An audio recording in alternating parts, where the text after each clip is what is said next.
Greetings and welcome back to Room 303, and we are now in our study of Gibran's The Prophet. We're doing 30 talks to outline each of the major poems here. We're in Lecture 7.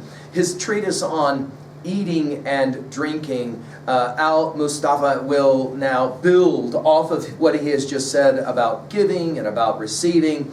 And once more, we're going to get this kind of spiritual view of what? The mundane, however, is not just mundane, but the necessary. Do you remember what Emerson, another great romantic thinker, said about why he went to Walden? I went to the woods, he says, because I wished to live deliberately, to front only the essential facts of life. And what are the essential facts of life? Well, obviously eating and drinking will play right into that. So we're getting down to the essentials. What is his view of eating and drinking? That is to say, the things that sustain us fundamentally. What's he going to say about that? Our assumptions are that you've been following our stuff at learnstrong.net.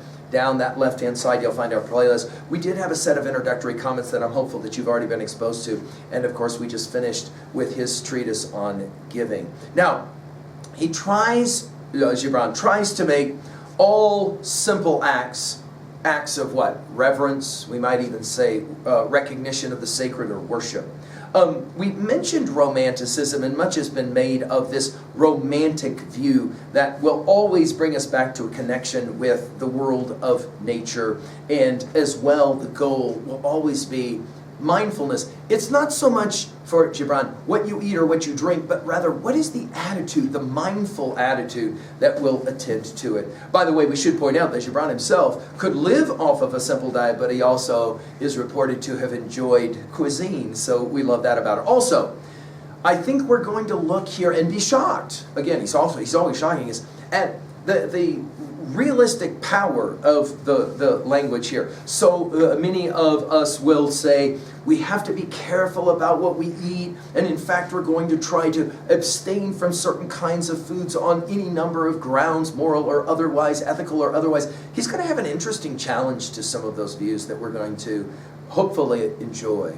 Notice it's going to be an old man. And notice it's going to be a keeper of an inn, that is to say, a person who serves food and drink. And it's always kind of connected. In other words, standing behind the request is, I do these things like feeding people and providing drink to people, but I want to know about it. I want to have another perception.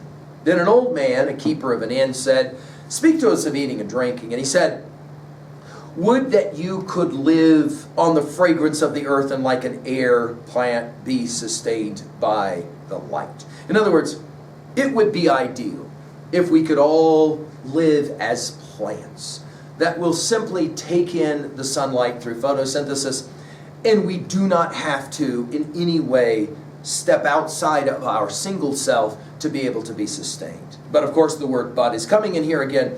I love that he's very realistic about this. But since you must kill to eat and rob the newly born of its mother's milk to quench your thirst, let it then be an act of worship. Now, some readers are going to be challenged by this. What do you mean we have to kill to eat?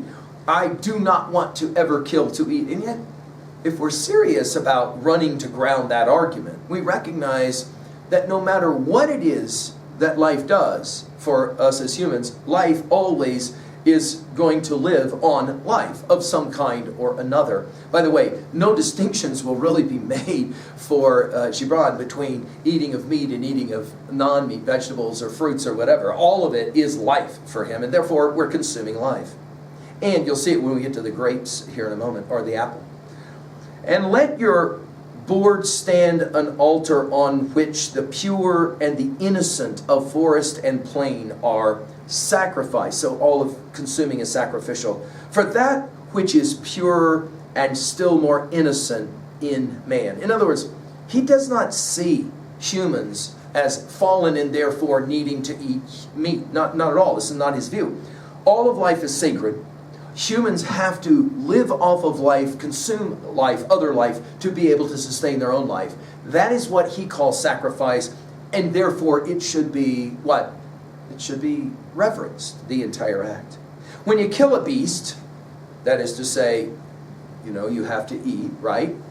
Say to him in your heart, and by the way, this in your heart is a mantra that is all the way through prophet.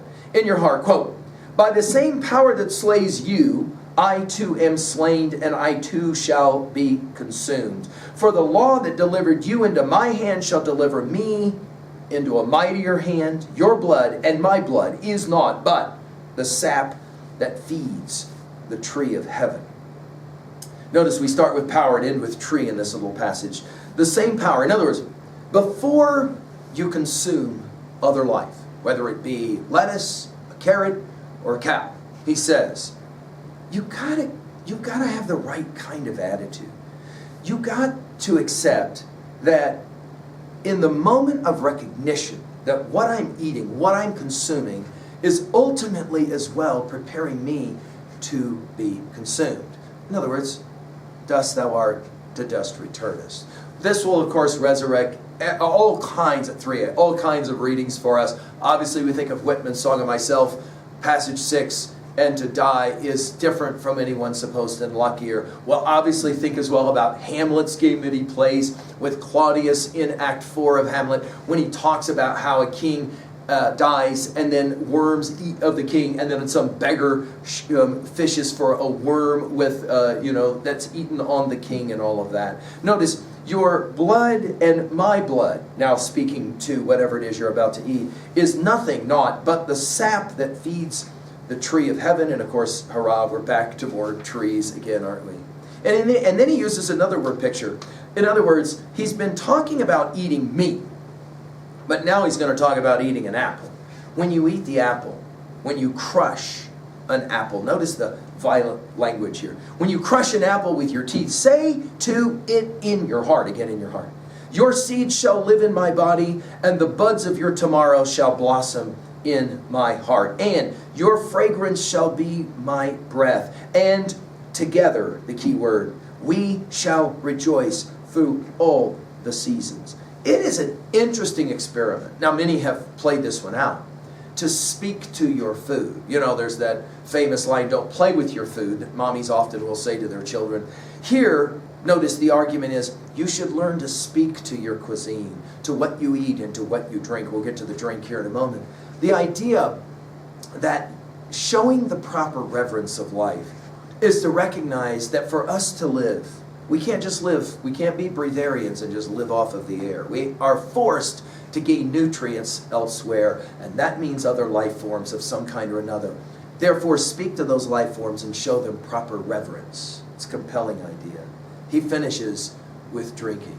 Now, of course, wine is going to be the product of grapes, which will have to be harvested and then have to be stored and then ultimately consumed. Notice his use of seasons here. And in the autumn, when you gather the grapes of your vineyards for the winepress, say in your heart, quote, I too am a vineyard, and my fruit shall be gathered for the wine presses, and like new wine, I shall be kept in eternal vessels, end quote. In other words, identify with what you eat. You know how we say this, you are what you eat? I love how Gibran just takes this to a whole nother level. No, you really are what you eat. And reverence that, and speak to whatever it is you eat or drink with some sense of grace, with some sense of, I too am a vineyard, right? The eternal vessels. Now we go from autumn to winter. And in winter, when you draw the wine, right, because we're going to grow the grapes in the spring, summer, we're going to harvest them. Obviously, in the winter, we're going to enjoy drinking the fruit of the grape, right?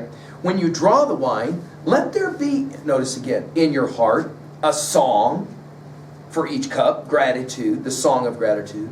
And let there be in the song a remembrance for the autumn days, and for the vineyard, and for the winepress. Gibran seems to argue in Prophet that the only sin is really to forget.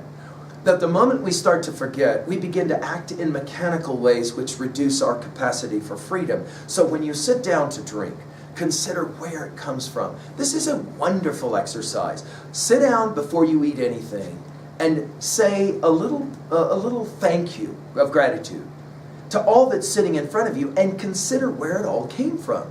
Hands that prepared it, obviously All that's being prepared had to come from somewhere else. All of that you're eating and drinking had to come from somewhere else. And begin to reverence the source, the origin of all of that. And in the process, now we're to 2a, we're going to remember, right, that all of our life is about appreciating all of life. Why? Because life must live on and through life. At 2b, I love the symbols here, from trees to apples to grapes. It's beautiful. At 3a, I love that Upanishadic text, right? You'll remember that we often will reference it. Recognize yourself in all being, and all being in yourself.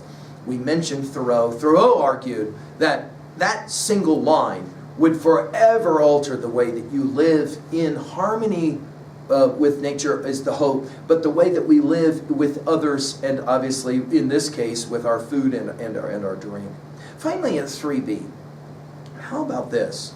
Practice this little mindfulness activity, as it's sometimes referred to, that before you eat anything next, enjoy for a few minutes contemplation, mindfulness if you wish, about where this came from and all of the different machinations of life that had to happen to produce something as simple as the pretzel you're eating, or the grapefruit that you're eating, or the apple that you're eating, or the steak that you're eating, whatever that is.